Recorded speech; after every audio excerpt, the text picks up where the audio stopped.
I'd like to call the Rock County Board of Supervisors meeting to order on this 9th day of March, 2023, and ask that Supervisor Farrell read the invocation and lead us in the Pledge of Allegiance.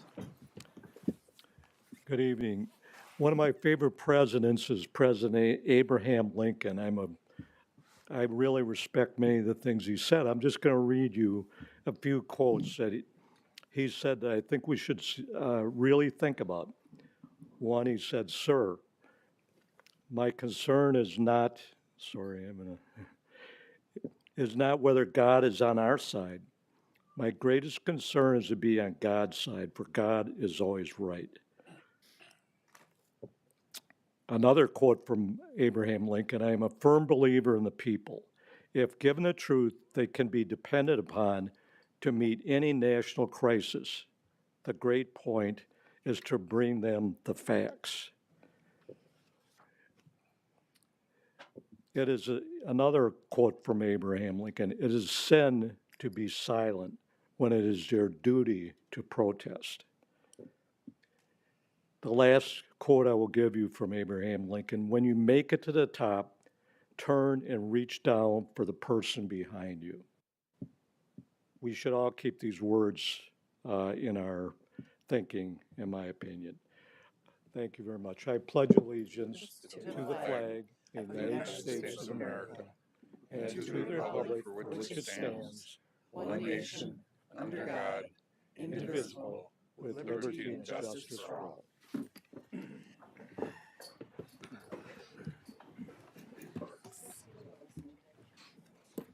Lisa, if you would please call the roll. Beaver. Present. Baumkamp. Bryan. Here. Clayson. Here. Crary.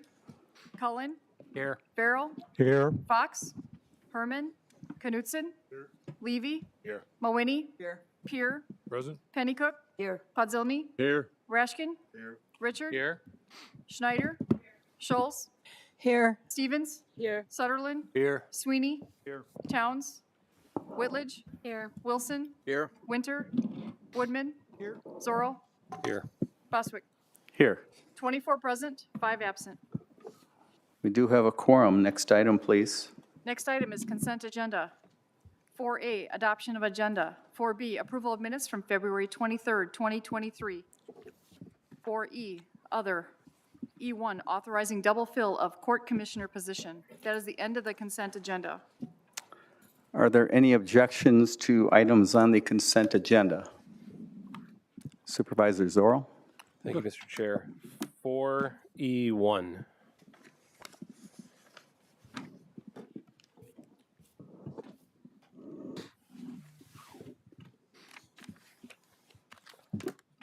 Noted. Thank you. Are there any other objections to items on the consent agenda? Are there any questions about items on the consent agenda? With the one withdrawal by Supervisor Zorro, the consent agenda passes. Next item, please. Where do we want to place that?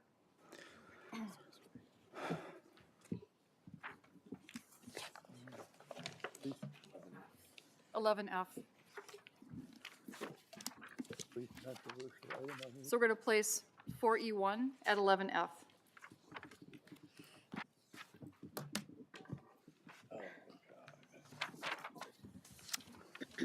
Next item. Yes, next item, please. Next item is 5, public hearing. We do not have one this evening. Item 6 is communications, is citizen participation, communications, and announcements. I did not see any slips back there unless someone filled one out just before. We did receive one submitted public comment. It's from Sheila Williams, 3611 Candlewood Drive, Janesville. Dear board members, I realize that the opioid lawsuits are settled and now local governments are happily faced with the decision to join in to receive the cash settlement amounts. Agenda item 11E is concerning due to the fact that the CVS, Walgreens, and Walmart pharmacies have been bundled into this agreement along with the drug manufacturer Teva and other parties. I'm not sure how a pharmacy had power to not fill a doctor's prescription order, nor am I sure how the dispensaries got caught up in the wide-cast lawsuit net. I can, however, understand how doctors and pharma manufacturers could and should be held accountable for directly contributing to the opioid crisis. To include pharmacies seems equivalent to suing local taverns in order to pay for contributing to alcohol addictions. Where do we draw the line on these types of lawsuits? Are these alcohol dispensaries responsible even though they have operated under the legal framework for government law and licensing requirements? For as you very well know, a settlement is not an admission of guilt, but rather as a defendant, it is a method to gain some control over the court process and reduce your monetary risk of proceeding further. Some call it legalized extortion. Those businesses caught up in a government lawsuit, such as this one, are forced to pay large amounts of legal fees in order to defend themselves, as well as shell out settlement monies such as this. This lawsuit has allowed the government to exercise power over many businesses, forcing them into bankruptcy and to close down. CVS has announced that it will close 900 of their stores by the end of 2026. I'm not sure where Walgreens and Walmart pharmacies stand, but CVS is our preferred pharmacy per our insurance plan, and I'm not sure we will lose our store here locally. I know the current administration is hopeful that you will agree to sign this so that Rock County will grab additional temporary monies to further expand programs and initiatives. But your actions that take place within these four walls locally can and do sometimes have a bigger overall impact than you may ever consider. In this particular situation, an economic benefit to our local government appears to leave a much larger deficit in our community. A higher level of scrutiny should be done by this board and committees for any lawsuit monies that you have asked to partake in. Consequences are that businesses may be punished unfairly, with people will lose their jobs and citizens cannot get medicine or goods and services that are needed. The 2-minute alarm is going off there. That was the last item that was submitted. Did anyone come in and did not get a chance to sign up from the public that wishes to speak at this point?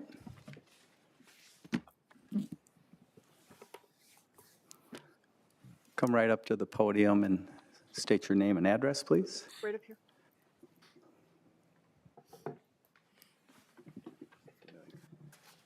My name is Amanda Hill, and my address is 1310 Central Avenue in Beloit, Wisconsin.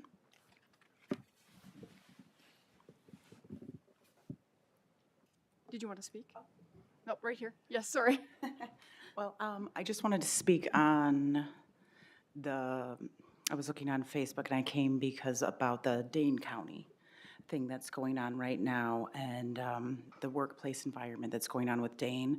I've been a resident of Rock County my whole life.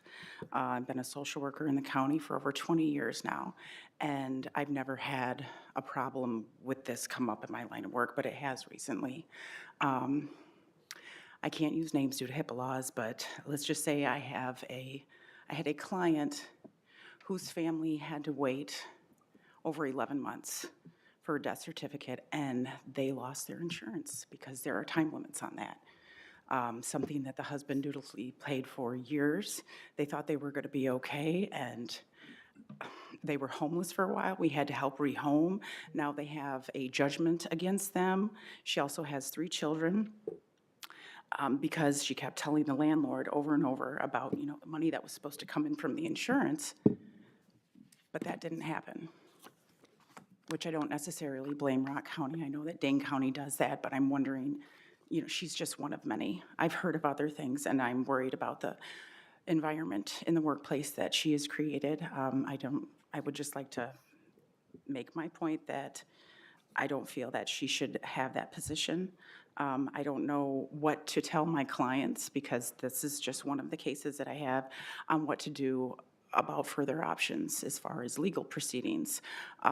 The mother who lost everything, nobody will take a case against the county. And I wouldn't even know who to tell them to go against. Would I tell them to go against Rock, or would I tell them to go against Dane? Because ultimately Dane was responsible for this being out so late. And I think that there are a lot of Rock County residents that are going through this. This is just one case that I've seen. And do we have the funds for that? While you're sitting here and you're saying lawsuits, why should Rock County, if they were to go against Rock County, why should Rock County have to pay for a deficiency of Dane? So I just wanted to make that point. Thank you. Anyone else in the audience that didn't get a chance to speak, that did not sign up ahead of time? Any comments from supervisors? Supervisor Mohini. Thank you, Mr. Chair. I have a thank you note. Rock County and County Board of Supervisors, during a time like this, we realize how much our friends and relatives really mean to us. Your expression of sympathy will always be remembered. Thank you for your generous gift of flowers in memory of my mom, the family of Eva Arnold. Thank you. Others? Other supervisors? Anything from staff? No? Next item, please.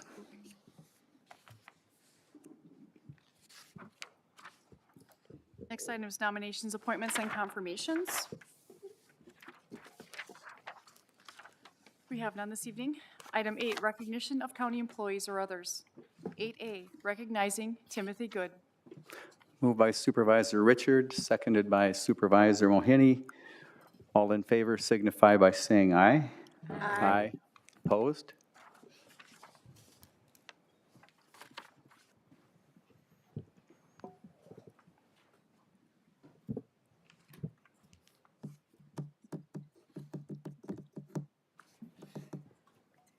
Congrats, Tim. I would have read a couple paragraphs from resolution, and then Dewey has a couple words. Would you like to make a couple comments as well? Whereas Timothy Good began his career as a mechanical maintenance man 2 at the healthcare center on September 15th, 1980. He then accepted a position as patrolman's helper at the Rock County Department of Public Works on April 2nd, 1984. He was promoted to patrolman on January 19th, 1986, then promoted again to heavy truck driver on June 17th, 1996, and finally promoted to heavy equipment operator on June 8th, 2014, where he remained. And whereas Timothy Good has served the citizens of Rock County for 42 years and 6 months as a dedicated and valued employee, he will retire from public service effective March 3rd, 2023. And whereas the Rock County Board of Supervisors representing the citizens of Rock County wishes to recognize Mr. Good for his long, faithful, and dedicated service.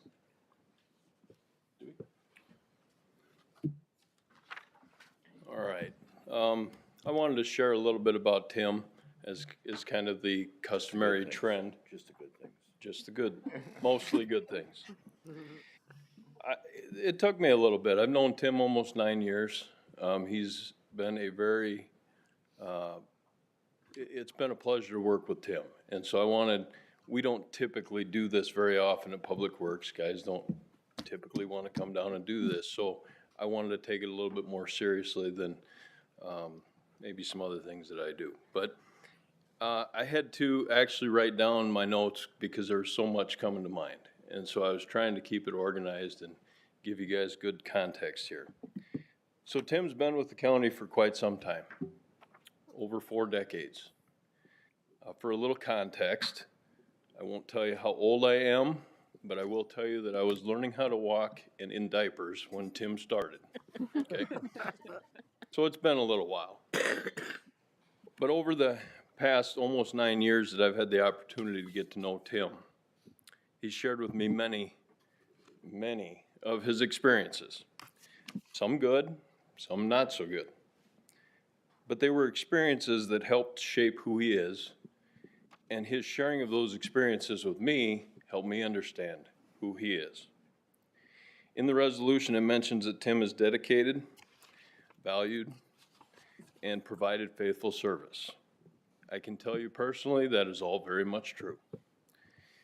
Tim is an employee that cares. He is passionate about his work.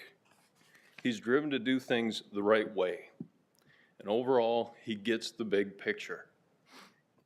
He is respected by his peers and supervisors, and he has very much earned my respect as well. Tim can be somewhat vocal, usually quite constructively, occasionally otherwise. But he has come to my office or come to me and he brings up suggestions, concerns, thoughts, things where he sees things that could impact our operation in a positive manner. He's also very willing to work with his coworkers and the newer staff and share his experience and help them get a broader understanding of what the tasks are at hand. Things like that include, he suggested process changes to be more efficient with our operations. We couldn't always do it, but many of them did get implemented. He's been involved actively with our 24/7 operation discussions to make sure we're doing that in the most efficient manner we can. He shared plowing techniques, and he shares the reason why with the newer staff, so they understand what the importance is. He's recommended training opportunities for the operators group, some of which we've recently participated in. And he has, by example and verbally, maybe more verbally, shown the expectation and the need to be diligent with our work and be timely and thorough in completing our tasks, whatever the task is. Tim has had an overnight interstate plow section for many years. That's one of our more challenging routes. And Tim's been very dedicated to providing exceptional service on that section. Over those years, he's gained significant knowledge in that role. That knowledge was a significant asset for us in developing our strategy to effectively deal with the interstate expansion. Tim's also had the great fortune to have assisted me with a media interview recently for one of our recent winter events. And just for very clarification, he was not voluntold to do this. I asked if he was interested, and he was willing to participate. It was very nice to have that because it gave the audience, the people watching that news broadcast, a plow driver's perspective. They aren't hearing it from me, they're getting it from somebody that actually drove. But as you've heard me state in the past, our preference is to be under the radar, out of the spotlight. However, his willingness to be interviewed did provide that perspective and was helpful in drawing attention to the challenges our crew face when they're in these winter events. By the way, he's also allowing people to ask for autographs, so if you're interested, he'll be here for a little bit. But in seriousness, I very much enjoyed and very much appreciated having the opportunity to work with Tim. And while he will be very much missed, I'm very happy to see him move on to the next chapter of his life. It has been well earned. Congratulations. Thank you.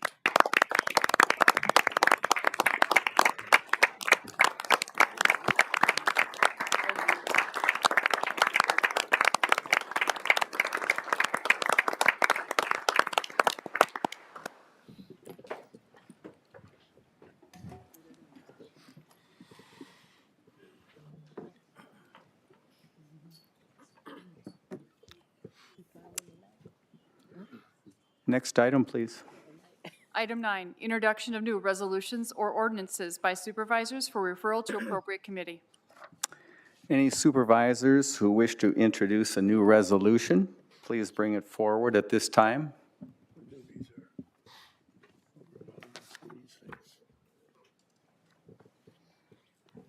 Thank you.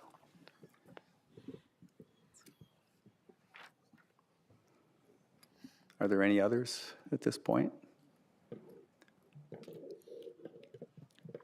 Supervisor Farrell, if you'd please give us a brief overview of your proposed resolution. Thank you, Mr. Chair. I'll make it fairly brief. Per Resolution R 2022-82, the county administrator, at the direction of the board, submitted a letter to the Federal Railroad Administration expressing interest in participating in the corridor identification and development program to be considered as part of the railroad connection between Madison and Milwaukee. Since that letter was sent, the county administrator and I have met several times with the High Speed Alliance group. This group advocates the expansion of passenger rail. This group has recommended that expanding passenger service may be more likely to come from the expansion of current metro routes from Chicago through the northwest Chicago suburbs to Rock County. the High Speed Alliance recommends that a committee of stakeholders is necessary to formalize the planning process and increase the likelihood that the federal government will provide a corridor identification and development program planning grant to Rock County during the March 2024 planning cycle. This resolution is to establish an ad hoc committee for rail passenger service, continue the planning process to enhance Rock County's chances of success in gaining the grant. The proposed resolution is attached with the details. Thank you. Thank you. Any others at this point? Next item, please. Next item, item 10, reports. 10A, Rock County Sheriff's Office K-9 team. Okay, Josh, if you'd like to give an introduction of our report. So I think you can see what the report's about here as our staff come in here. So we'll turn over to them. I don't know if Chief Deputy or anybody wants to. If he stops here, I'm in trouble. He runs the team, so I'm gonna let him speak, because you've heard me speak before, and he's probably better at it than me. But I just wanna say that the deputies that are assigned to this team or this group are probably the finest deputies we have in the department. Now, I used to look that good, I used to be in that good a shape. That was a while ago, I'm in different shape than I am now. But, it seems like our best of our best end up with these dogs, and I'm proud of them, so Rowley can talk about it. So as Strauss just said, my name is Sergeant Raleigh. I'm obviously a sergeant with the Rock County Sheriff's Office. I'm the supervisor for the K-9 unit. I'm just going to start off by giving a brief overview of the unit, and then after I do that, each individual handler is going to come up and do a quick pedigree for not only themselves, but also the dogs. And I'm going to keep the other two dogs up right in front of you while that happens, so you guys can see them, because obviously they're more important than us. The three K-9 teams, we got Deputy St. Michael, his partner is Camo. We got Deputy Peterson, his partner is Finn, and lastly is Deputy Albeck, and his partner is Jax. All three teams were deployed last year. Caveat to that was Deputy Peterson and Finn were with us for only approximately half the year. In that time frame, the dogs were deployed a total of 191 times. Through that, 4 firearms were located, $17,000 in currency, along with approximately 3,300 grams of narcotics. The teams also took several individuals into custody, not only through an actual apprehension, but a passive apprehension. Passive apprehension is basically the threat of the dog. As you can only imagine, just saying that there's a dog right here and hearing it bark, people tend to just do what we want them to do at that point. Right there. All three of our dogs are dual purpose. What that means is they can not only detect narcotics, but they can also apprehend individuals. They also are trained in tracking. A lot of people think of tracking as tracking a suspect that flees from a scene, which of course is the thing that comes to people's mind, but also they are capable of tracking missing persons or endangered people. My own children have been tracked by these dogs at training. That just lets you know how safe it is to actually utilize the dogs in a non-apprehensive or apprehension, situation where they are going to be tracking. They can also locate articles. So that means if a subject runs from a vehicle and they toss a gun or something like that that's not narcotic related, the dogs are capable of locating something that has fresh human scent on it. A caveat for our department is we actually have 3 K-9 teams, whereas Janesville has 2 K-9 teams and Beloit doesn't have any, along with other satellite agencies. The reason I say that is because we have 3 K-9 teams that are spread across all 3 shifts. Our teams are utilized by almost every department in the county, and that's on a very regular basis. It wouldn't be uncommon for our dogs to be requested a couple times by City of Beloit Police Department and the City of Janesville Police Department or a satellite agency throughout the shift. Lastly, the specific events that our K-9 teams went to just in 2022 was they went to 3 separate national night outs, Broadhead, Evansville, and Edgerton. They've done several book readings at local schools. They've done school and parking lot searches. They've been requested to search businesses along with prisons. Ironically, today on the way to work, I got another request for the dogs to search another prison in the state of Wisconsin. I'm not gonna say which one, so you guys don't let that out of the bag on me. They participated in Rock Family Fun Night, First Responder Night, Touch a Truck at the county fair, along with Milton Community Days. So those are just some of the events, not all of them, that these guys are requested for and routinely respond to. Next, I'm gonna have Deputy Albeck touch base on him and his partner, Jax.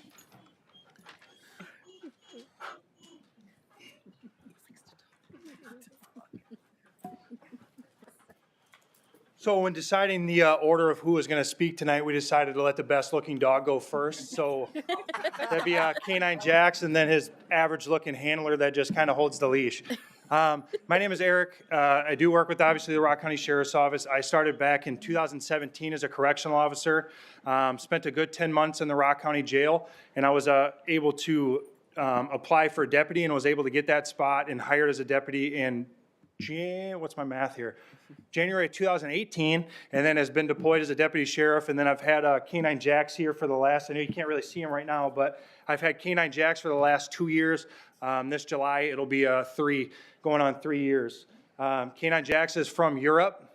He actually just turned 4 November 15th, 2011, where he was spoiled by my wife and I with a handful of pup cups from Dairy Queen. Like he was saying, one of the really cool things is our dogs are able to be utilized for a lot of different things throughout this county. Obviously, we have some violent crime that occurs in Rock County, and fortunately for us, we were working about a month and a half ago where one of our violent criminals was out kind of creating havoc in the town of Beloit, the city of Beloit, and kind of ventured down into Illinois, and then kind of made his way back up through a very high-speed vehicle pursuit where he put honestly probably close to about 100 lives in danger in Wisconsin and in Illinois. We were able to get to scene really quick. The city of Beloit did a phenomenal job of getting us notified with all the information that we were needed, and it kind of came down to we were just in the right place at the right time. Said vehicle ended up, due to their horrible high-risk driving behavior, they ended up crashing into a snowbank and thought it was a good idea to flee on foot. Fortunately, me and Jax were here. I was able to deploy my canine partner, and not a single law enforcement officer was in harm's way due to Canine Jax getting deployed, and he was able to actually apprehend one of the suspects who, again, very, very violent criminal in Rock County, has been known to have multiple guns, has been known to be involved in a lot of gun-related crimes. So those are the calls that kind of keep me going, because not only were we able to keep all the citizens of Rock County, and they kind of dabbled into Illinois a little bit, but we were able to keep Wisconsin civilians, Illinois civilians, and honestly, we were able to keep a lot of officers safe as well. So our dogs do a lot of really good things on a daily basis. That's kind of just one of the aspects of the criminal apprehension side of things. I'll switch it over to Deputy Josh Peterson here, probably one of the best tracking dogs we have in Rock County right now. He'll laugh because he doesn't want to take the credit, but yeah, I appreciate you guys having us, and thank you.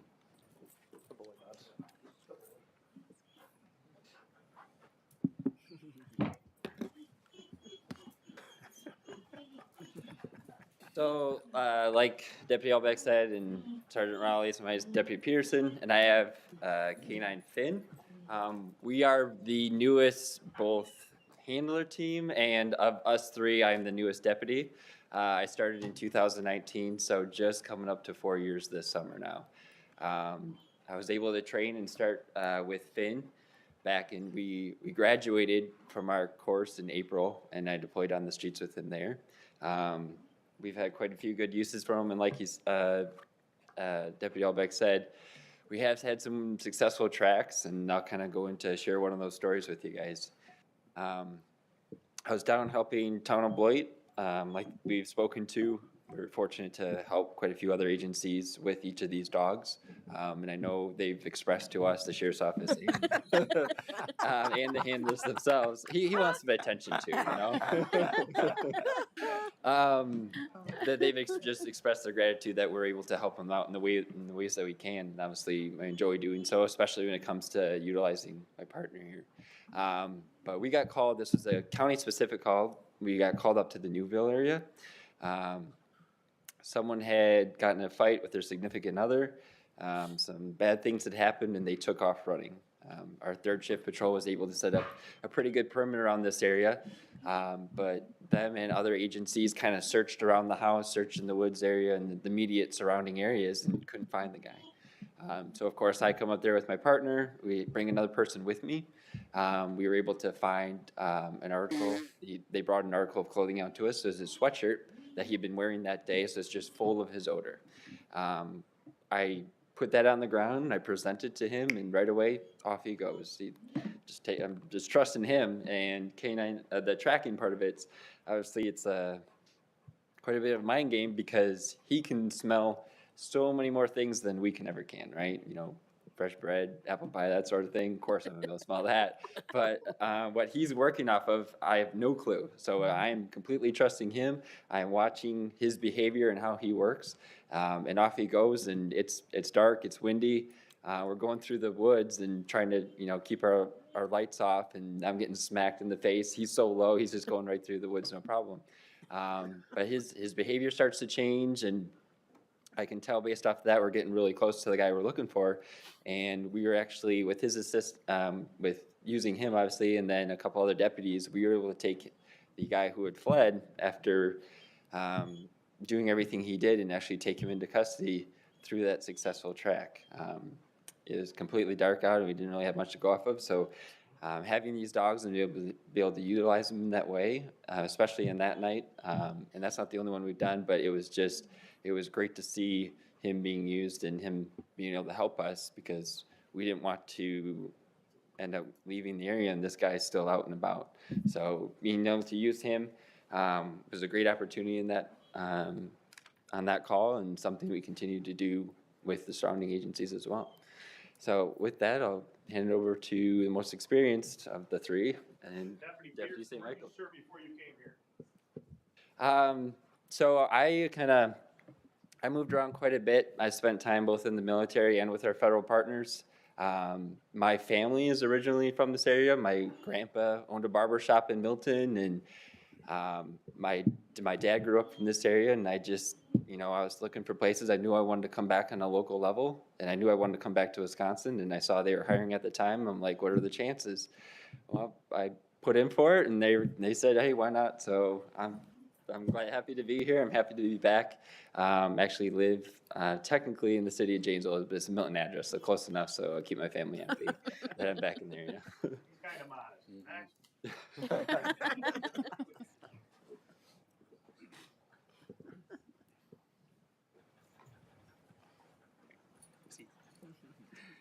Hello, my name is Cody St. Michael. This is K9 Camo. He's behind the podium, short just like I am. I am from Janesville, Wisconsin, went to Parker, as did Deputy Albeck. We're both Janesville born and raised. I went to UW-Platteville for college, obtained my criminal justice degree, and interned with the Rock County Sheriff's Office. And not even a year later, I am hired at the Rock County Jail as a correctional officer. Served in the jail for just over a year, became a deputy for just over 3.5, and then got my partner almost 4 years ago now. So it's a fun thing that my birthday is August 3rd, and Camo's birthday is August 2nd, different years, but it was just too good to be true. Yeah, you're right. To go off of everyone else's stories here, a few months ago, Camo and I had a traffic stop on the interstate, and I conducted a traffic stop. 2 individuals from out of state were not acting right. Things kind of just developed into me deploying Camo on an exterior sniff of the vehicle. Camo sits and alerts to the odor of narcotics, and after a probable cause search of the vehicle, 7,000 grams of cocaine were located, which is 7 kilograms of cocaine. The approximate street value is $260,000. So the amount of people that could have been killed or overdosed with that, because who knows what that is going to be mixed with fentanyl that we hear all these days. We're glad to get that amount of narcotics off the streets to keep everyone safe. Fun thing about Camo is that he has 2 gold teeth. As you can hear, he's a talker. He's a little bit anxious, a little bit of anxiety. He hates when I leave the room. I cannot go anywhere in my house without him at my hip. So he had actually chipped a couple of his teeth. Chief Deputy Strauss loves this story. So we, in order to keep his teeth healthy, obviously their teeth are the biggest part of that, and their nose are the biggest part of the canine. So to keep, I won't cheat. To keep the dogs healthy, what we did is a root canal, just like any human root canal, and then crown his teeth to keep his teeth healthy and to keep him in a working life, to the longevity of the the dog's mouth's health. So if you want to see the teeth, just let me know. I'll swing by. We can open up his mouth and you can see the teeth. With that, does anyone have any questions or comments or anything? Yes, sir. A while ago, there was a program called Vesta Dog. Do you get vests for your dog? Yes, we were actually contacted by Donna herself when she realized that we were coming back from our Canine Academy. So all 3 of our dogs do have ballistic vests. Through what she does is she reaches out to donors that she has lined up in her own directory, and then they reach out to us. Hey, we have a donor, or we're looking for a size, a make of that ballistic vest, and it gets shipped right to us at the sheriff's office. And then one more follow-up. You had mentioned that you used your children as kind of a training for finding people. How do they turn that switch from the guy running across the cornfield carrying a gun to your kids? So, and they can speak more intelligently on that. When they're doing that type of track, they don't go into attack mode, for my terminology, until they give the order to do so. So when they're tracking something, they just know that they're tracking it. So for instance, this was actually at the Rock County Fairgrounds, and everybo's been there with the bleachers. My kids were on the top of the bleachers. I think it was with Eric, just as a safety precaution. They were with Eric. They know Eric. And dog tracked right up to him. And then once Cody was, I believe it was Camel. Once Cody and Camel were within like them away, he basically, it's on a lead. And then he basically pulls him back and congratulates him and all that stuff. And the dog realizes, okay, I'm done. I did what I was supposed to do. So then, and that was what they were supposed to do. Ryan walked around, and once they found him, everybody's happy. So The really cool thing to add on to that is, so Camo is able to locate him. We reward him up, tell him he's a great good boy. His tail's wagging, his tongue's dangling out. And literally 30 seconds later, Ryan, his kid, is able to go up and pet Camo, and Camo's the happiest person on earth. So it's not just, some people have unfortunately kind of a negative, what are you doing? Have a negative connotation to where it's just bite with these dogs, but they're able to turn the switch, flip it in just a second's notice. And as you can see him, he doesn't care about you guys. He just wants to stare at me and jump on me. He means that very respectfully. So it's the flip of the switch, and we got really, really lucky with all 3 of our dogs, with how much social stuff that we do. I don't think I've ever been in a situation where I've ever worried about, is Jack's gonna do something he's not gonna do? We've had hundreds of kids, we've had older people, we've had everyone come up and pet our dogs, and there's never been a notice, or never been even an inkling that, Jackson's gonna sit here and maybe tag or do anything. The thing I worry about the most is when he starts licking someone's face, he might not wanna stop. So that's about the only worry I have in situations. Sorry to cut you off. We train 16 hours a month, and that's just through work. The dogs live with us We take them home. They are part of our family. So we train with them very often, every day at home, just in simple obedience. Over the years, I've got to know a lot of different canines, different agencies, different states, different counties. I can tell you that I only know of one other agency, which is Gary, Indiana, that can actually have their dogs hip to hip and not worry about one another. So that shows that we have very good temperament of dogs to understand that worrying about that dog is not my job. My job is to listen to dad. And we pride ourselves on that. And I was gonna mention the 16 hours a month, but also all 3 dogs are nationally certified. And the certification is for that dual purpose. So every single year, they have to prove proficiency in all the areas that we've discussed. Yes, sir. Thoroughly enjoyed you guys' presentation and the dogs. It's just really spectacular. I just thought in a small way I'd mention my birthday is August 3rd. Birthday twins, I love And it. we had a, The same year. yeah. Same year. You He got said that it. right. And we had a former supervisor a couple cycles ago, Brenton Driscoll. His birthday was August 3rd. There's something special about that day, I think. I think so. All right. Go Leos. It's us Leos, yes. Yes, sir. We take care of several dogs, and they have very specific napping habits. Do the dogs have to take a nap in the back of the car sometimes, or how does that work? Yeah, they're very fortunate, and we have to drive around. We're like their chauffeur, and every once in a while, I don't hear him breathing or whining behind me. I'm like, oh, did I leave my dog at the sheriff's office? Turn around, and he is completely on his side, tongue out, just passed out in the back. I think I can speak for all 3 dogs. When we're out on a county road, driving highway speeds, the windows kind of go up. They calm down, settle down.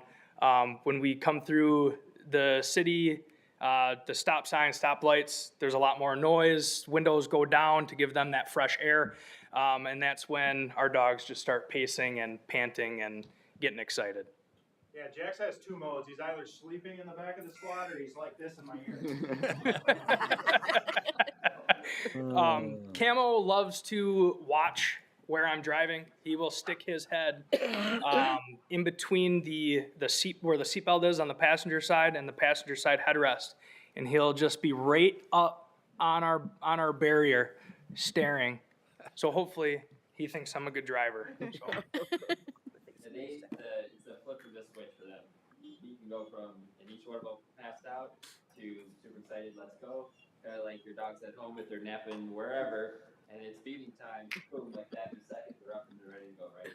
It's really no different. They're excited to work, excited to shop. He knows where he's going, so he gets up and he's so excited and ready to go. Any other questions? All right. All right. Well, again, Thank you, guys. yeah, we Appreciate it. We really appreciate you guys having us. Thank you very much.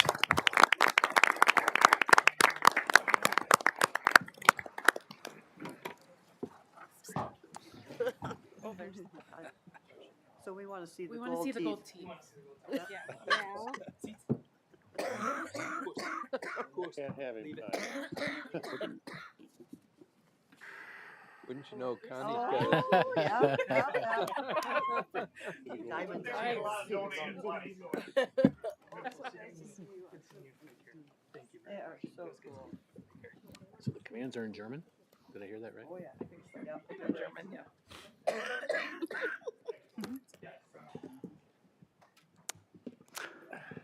Next item, please.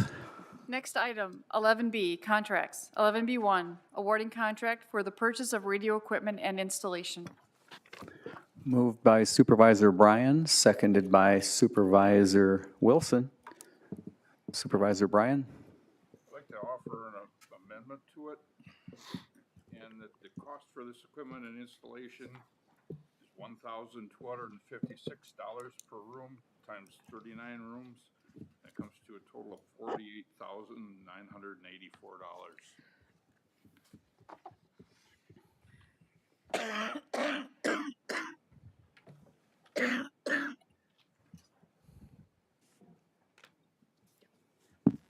Is there a second to that?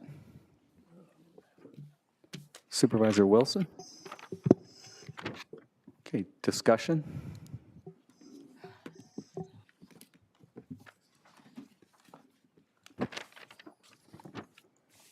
Okay, Lisa, if you'd read back the amendment, we'll vote on that. Point of order, just for Robert's rules, should we first vote on make a motion for the resolution? We did. What it was, okay. So yeah, Supervisor Bryan made the motion to adopt the resolution, seconded by Supervisor Wilson, and then Supervisor Bryan made an amendment after that. Thanks.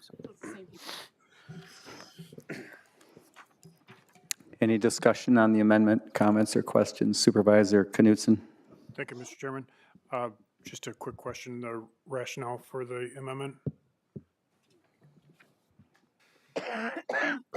Brent is making his way to the front.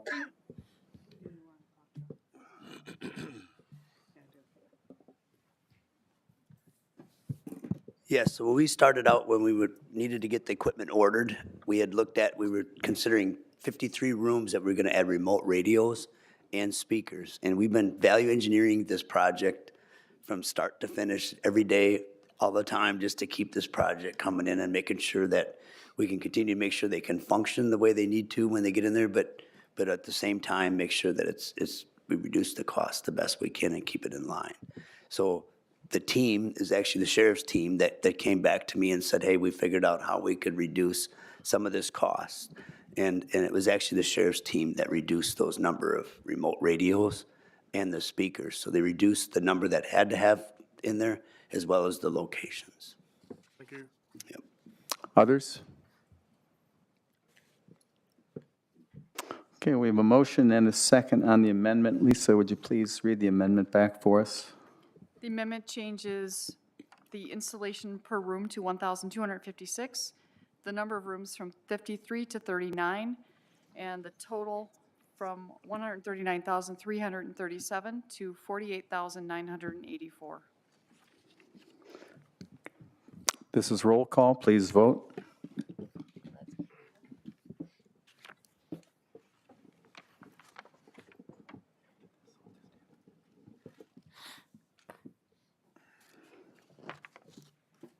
Twenty-four yes, 0 no, 5 absent.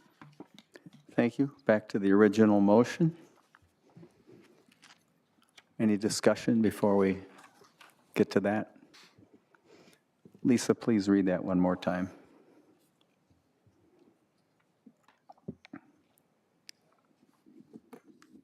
Now therefore be it resolved, the Rock County Board of Supervisors duly assembled this 9th day of March 2023 does hereby approve and authorize awarding a contract in the amount of $48,948 to the General Communications of Madison, Wisconsin for the radio equipment for the installation of 39 rooms for the LES jail project. This is roll call. Please vote.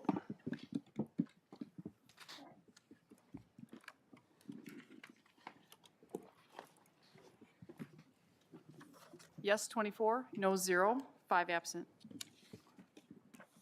Thank you. Next item, please. Next item, item 11C, authorizing the creation of Enterprise System Supervisor. Moved by Supervisor Mohini, seconded by Supervisor Stevens. Supervisor Mohini? I'll call on Dara.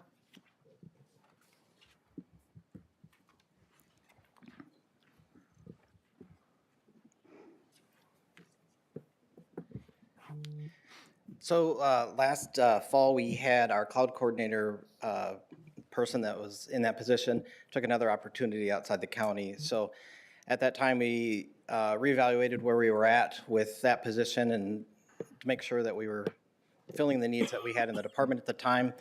And so we felt like we'd moved the migration to cloud far enough that we could divert some of those duties to another role in the department. So with that information, plus with looking at how we wanted to improve our knowledge in the Microsoft world, along with things we'd learned from our disaster recovery project and how we can speed up our backup recovery, we took another look at our infrastructure team, which currently is managed by one individual over both our server side and our networking side of the house, and felt like for sustainability reasons, we'd be better served if we split those teams into two. And that will make filling that role in the future better. And I said at county board staff that I was in the younger half of the department, and then thinking over it more, I realized that I'm not. But either way, we know that we've got some replacements to do over the time, so we're trying to look more at our positions and how we can define those so that we have a better chance of filling those in the future. And so by splitting some of the duties along that, we feel like that'll be a better move for us as we try to progress. Questions, comments? Supervisor Zorl. Thank you, Mr. Chair. Question is, how long was the prior position vacant for? Is there a cost difference between the two positions? So I believe he left, he took a job at a school district as a director for them. And so I think he left around September, October. And so we spent 2 to 3 months trying to determine the best thing. And then we got kind of caught in the salary study period at that point. And so, we kind of been waiting for that movement. And so that's why we're here. And then the price difference as of the 2022 schedule is $10,000 for the beginning wages. Is it going up or down? Up. Is there any chance you might be able to spare 0.25 FTEs in this position for another project? You mean like, will there be extra hours available from this person? A little bit of slack? Oh, I would say, I wouldn't be comfortable saying that, no. We're behind as it is. Thank you. Other comments or questions? Seeing none, this is roll call. Please vote.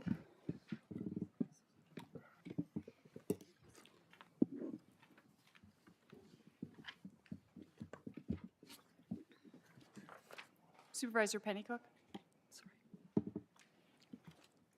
Yes, 24, no, 0, 5 absent. Thank you. Next item, please. Next item, 11D, initial resolution authorizing general obligation bond and/or notes in an amount not to exceed $3,660,000 for highway road construction capital projects. Moved by Supervisor Mohini, seconded by Supervisor Richard. Supervisor Mohini. Thank you. This is the initial borrowing resolution that we need to do prior to any borrowing. So it's just the initial. I don't know if Sherry has something else to say.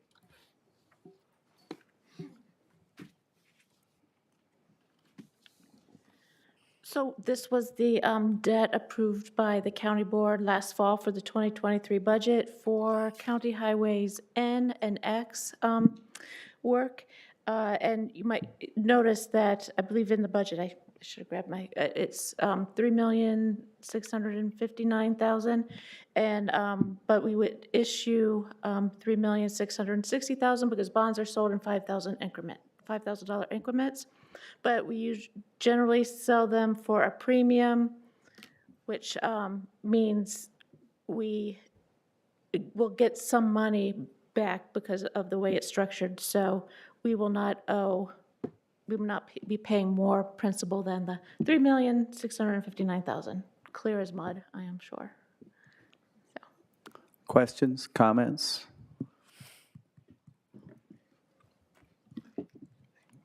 This is roll call. Please vote.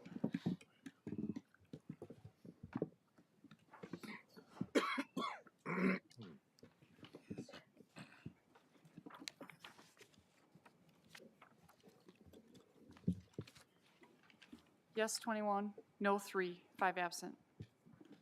I move to reconsider.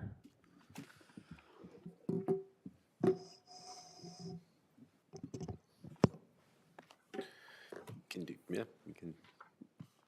Okay. Supervisor Zorro, go ahead. Sorry.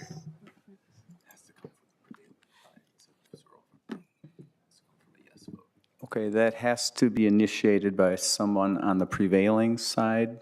So if someone else would do a motion to reconsider, No, that includes me. I was on the prevailing side.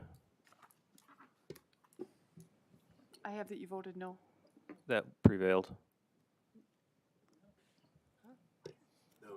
No. The only, You needed 3/4. You didn't get 3/4. you actually don't need 3/4 in the initial borrowing resolution. So the initial borrowing resolution, while we like to have 3/4 in the initial borrowing resolution, it is not required to have 3/4 in the initial borrowing resolution. You are required to have 3/4 eventually, either between the initial borrowing resolution or the actual issuing resolution, but you are not required to have 3/4 in the borrowing resolution. So this was simple majority?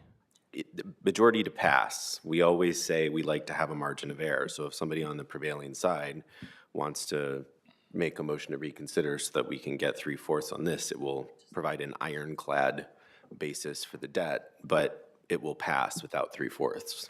All right, never mind. okay. Next item, please.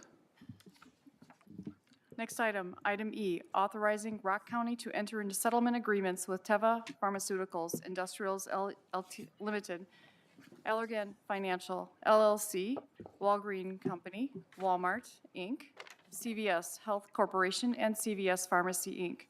Agree to the terms of the addendum to the MOU allocating settlement proceeds and authorizing entry into the MOU with the Attorney General. Moved by Supervisor Bryan, seconded by Supervisor Mohini. Mr. Greenlee? So I think as many of you have seen, been around the county doing the dog and pony show about the opioid settlement dollars with Katrina Harwood from the Public Health Department and some folks from Human Services. So I'm not going to repeat the entire kind of presentation here, but this is round 2 of the opioid litigation settlement process. So if some of you will remember back in the end of 2021, in the beginning of 2022, we had the first set of settlement dollars that were up for acceptance. And that was with the distributors, the 3 major national distributors, as well as Johnson & Johnson, who was a manufacturer of opioid medication. The county did accept those funds. And so far to date, we've received $1.3 million in payments on that settlement, none of which has been expended yet. So this settlement involves the entities that are listed in the resolution. So that's Teva and Allergan, which are manufacturers, and then CVS, Walmart, and Walgreens, which are retail pharmacies that are nationwide. They've all agreed to contribute varying amounts to the settlement funds in exchange for their claims being extinguished. And as with the previous settlement, the way the settlements are structured is that the more communities participate in the settlement, the larger the funds would get. And a very, very, very rough back of the envelope, almost certainly wrong kind of calculation. If all municipalities kind of across the country were to accept those funds, the county would expect to receive over the next 15 years about $5.6 million in this round of settlements. So if you have questions, particularly if you haven't seen the whole presentation, I'm certainly happy to answer those. But as most of you have at this point, we will. Questions, comments? Supervisor Zorl. Thank you, Mr. Chair. So, a Purdue Pharma vice president said at the launch party for OxyContin in the 1990s that the coming prescription blizzard would be deep, dense, and white, according to a court filing. In the United States, where insurance coverage and access to physicians are racially stratified, opioid prescriptions disproportionately went to white patients, whereas non-white patients, even those with access to a physician, were less likely to be prescribed opioids, which increased racial differences in opioid use. The opioid epidemic in the United States has largely centered on white Americans who account for roughly 80% of opioid overdose victims, despite being only 57% of the population. One reason for this, that they've been so severely impacted by the epidemic, is due to the overprescription of opioids by healthcare providers. In many cases, patients were prescribed opioids for pain management without being fully informed about the risk of addiction and overdose. The opioid epidemic has also disproportionately impacted working-class white Americans who have turned to opioids to cope with economic hardship and job loss. This is in contrast to previous drug epidemics, such as the crack cocaine epidemic, which were often portrayed as being more prevalent in urban areas and impacting communities of color. I would like to express my gratitude for the work that the Public Health Department is doing to address health disparities in our community. I understand that the Public Health Department's program to improve birth outcomes for Black mothers and infants, targeting hiring 2 Black doulas to provide culturally sensitive care, and an advertisement was made that specifically invited Black, Indigenous peoples of color to apply, but white people were not asked to apply if they lived outside of Rock County. So as we now turn our attention to the opioid epidemic, which disproportionately affects white Americans, I wonder if we'll be approaching this issue through an equity lens as well. I know we want to hire 1 FTE to manage this program, so I'm wondering if we're going to advertise that people should apply for the job if they are white, just like how we did by advertising to hire Black doulas. I understand the goal is to include representatives of the population most impacted. In this case, it would be white Americans. I believe that addressing health disparities requires us to be inclusive and thoughtful in our approach, and I trust that the board will consider all options to ensure we're making progress towards our goals. Other comments, questions?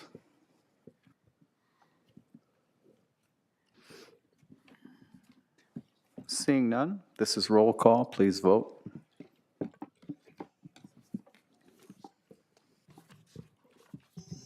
Yes, 24, no, 0, 5 absent. Thank you. Next item, please.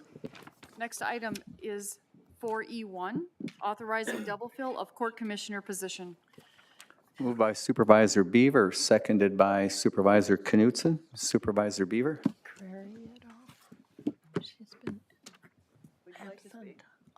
I'm passing it to the judge.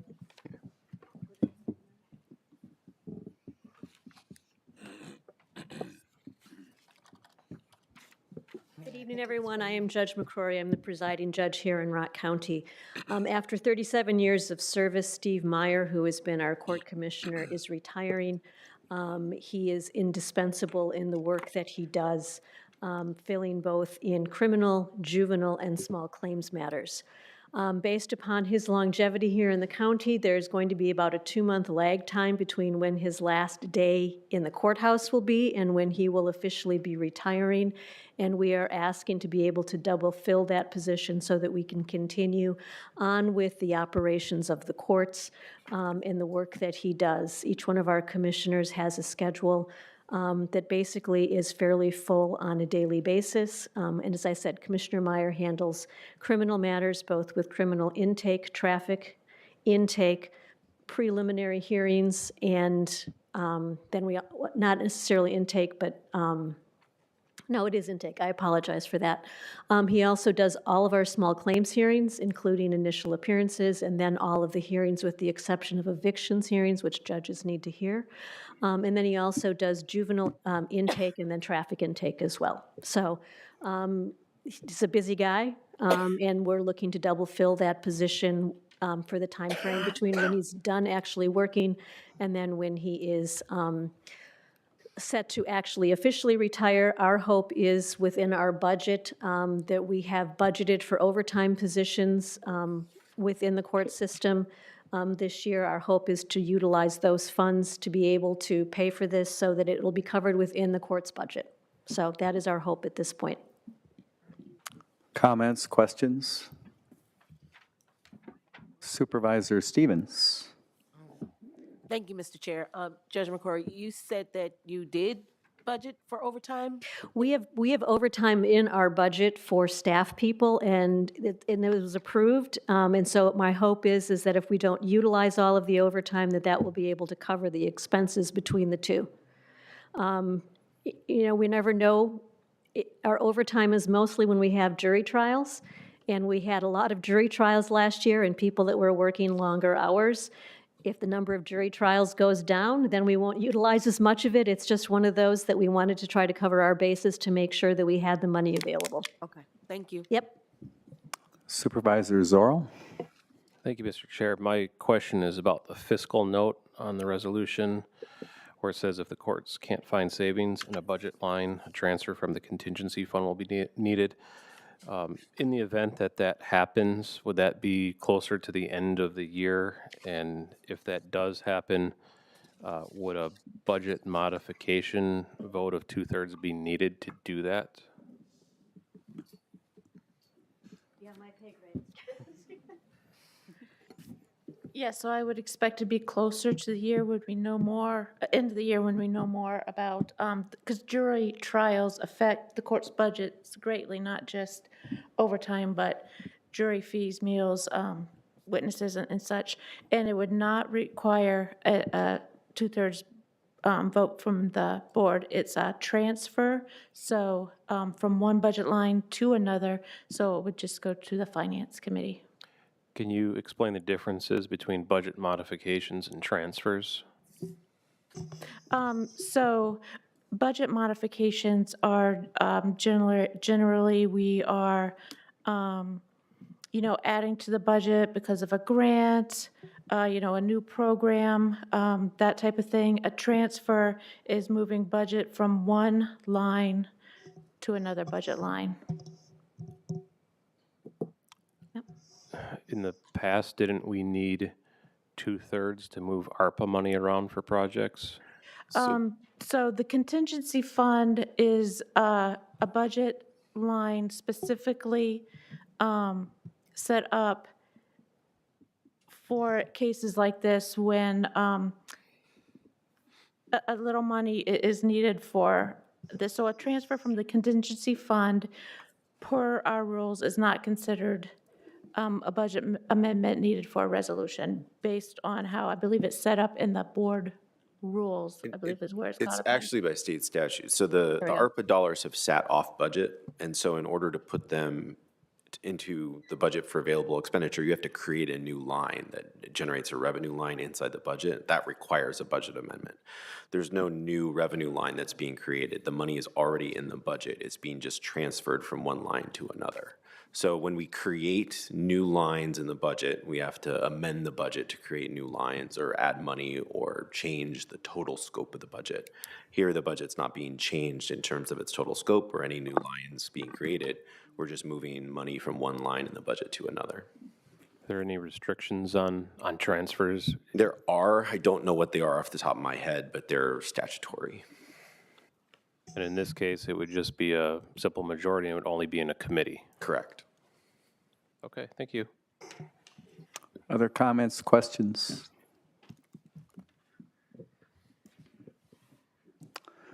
This is roll call. Please vote.